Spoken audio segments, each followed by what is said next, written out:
Hi, it's great to be back with you.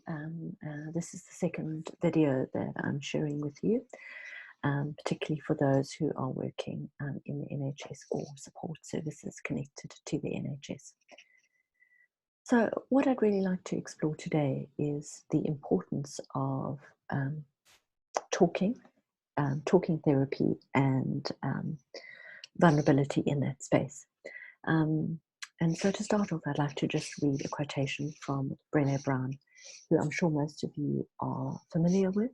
And I think she captures really succinctly the reason that vulnerability has so much power.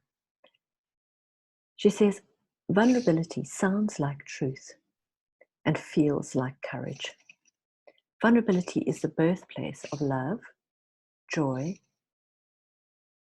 courage, empathy, and creativity. It is the source of hope, empathy, accountability, and authenticity. If we want greater clarity in our purpose or deeper meaning in our spiritual lives, vulnerability is the path. And so what I just want to focus on today is why be vulnerable. I know that while you are facing patients, particularly in very difficult and challenging times, it's not necessarily going to be appropriate for you to share the complete depth of your vulnerability, but there will be a time when you will both want to do that and need to do that with your colleagues, with those who are overseeing you in your department, and possibly with the coaches you're working with.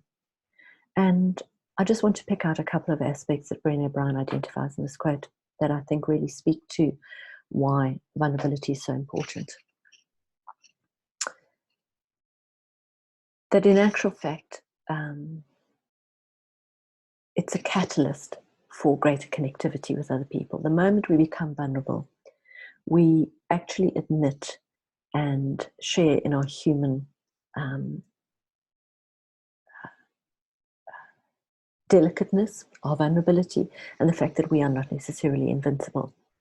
I was just reading recently an extract that Adrian Charles wrote, where he said that he'd actually suffered with anxiety for a large part of his life, but that strangely, in the current situation with coronavirus, he was actually finding that he was feeling less anxious.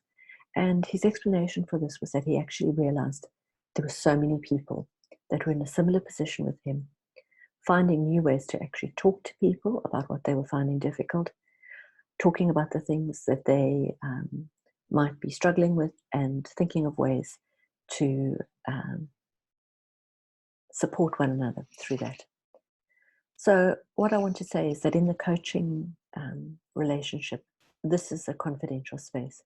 This is the space in which your client, as we spoke about in the first video, can hold the space for you, can listen, allow you to express your emotions, can view what you say with unconditional positive regard, and to sit with what is, to allow you also to explore, to process, and to experience the emotions in a supported way.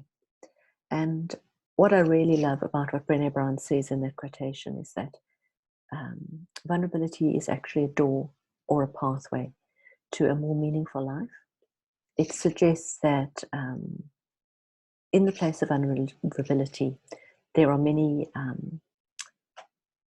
incredibly human skills that are born. The skill of empathy, which I'm sure you're using every day. The skill of courage, which I'm absolutely certain you will need to rely on.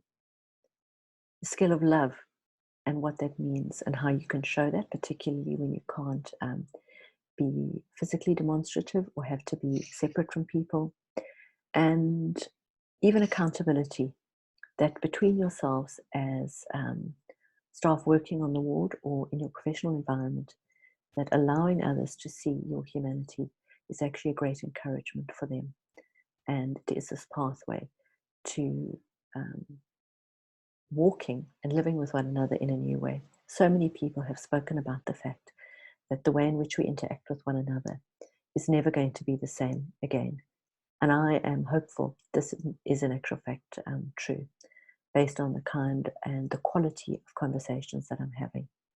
So I want to encourage you in that vulnerability that you will be able to find the perfect environment in which to share that, and that will bring you courage and hope as you go about your daily tasks. Thank you so much.